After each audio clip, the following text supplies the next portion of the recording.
আজ তো আমার সোনার জন্মদিন। আমি চেয়েছিলাম ওর দিনের শুরুটা ঠাকুরের প্রসাদ দিয়েই করবে, তাই তো ওকে বলেছিলাম স্নান সেরে পুজোটা দিয়ে নিতে, কারণ এত সকালে মানে স্কুলে যাওয়ার আগে রান্নাঘরে অনেক কাজকর্ম থাকে, যেহেতু আমার তো পুজোটা দিয়ে দেওয়া সম্ভব নয়, তাই তো ওকে বলেছিলাম পুজোটা দিয়ে দিতে।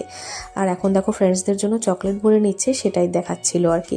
তোমরা যারা আমাদের ছেলেকে উইশ করেছো জন্মদিনের, তোমাদেরকে অসংখ্য ধন্যবাদ আর অনেক অনেক ভালোবাসা। আজ যেন ওর এক্সাম শুরু হয়েছে, জন্মদিনের দিন এক্সাম শুরু, বুঝতে পারছো কী একটা অবস্থা। তবে প্রত্যেক বছরের এই একই গল্প, এটা নতুন কিছু নয়। আর ঠাকুরের প্রসাদটা নেওয়ার পরেই আমি ওকে খাইয়ে দেবো মিষ্টি দই, যেটা ওর খুব পছন্দের, আর বানিয়েছি আমি নিজে হাতে। দইটাও কোনো শুভ দিনের জন্য খুবই ভালো, আর পায়েসটা তো আরোই ভালো। তবে পায়েস আমি বানাবো ধীরে সুস্থে পরে। আমি জানি এত সকালেও পায়েস টাচও করবে না, এটা ওর খুব পছন্দের, তাই এটা একটু খেয়ে নেবে। আর আজ তো ওর জন্মদিন, ওর বাবার কাছে ওর হাজারো বায়না, অন্যদিনও থাকে তবে আজ একটু বেশি।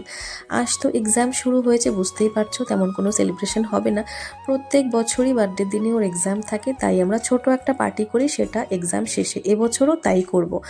আর ওর যাতে কিছুতেই মন খারাপ না হয় জন্মদিনের দিন, তাই তো আমরা সব কিছুই সেলিব্রেশন করব আজ। মানে কেক কাটা, নতুন জামা কাপড় পরা, ভালো মন্দ রান্না করে খাওয়ানো ওর পছন্দের। তবে থাকবো আমরা শুধু 3 জন। আর সেটাই সেভাবেই করতে হবে, কিছু করার নেই, যেমন যেটা সেভাবে মানিয়ে নিতে হবে, তাই না? আর খাওয়ানো যুদ্ধ, ওকে খাওয়ানো যুদ্ধ, জন্মদিন হোক যাই হোক সেটা চলছে, জানি না কতদিন চলবে। অনেক যুদ্ধ করে খাইয়ে দেখো 7:30 বাজে, ঘড়িতে চলে এসেছে গাড়ি। তোমরা ওকে অনেক আশীর্বাদ করো, ধন্যবাদ।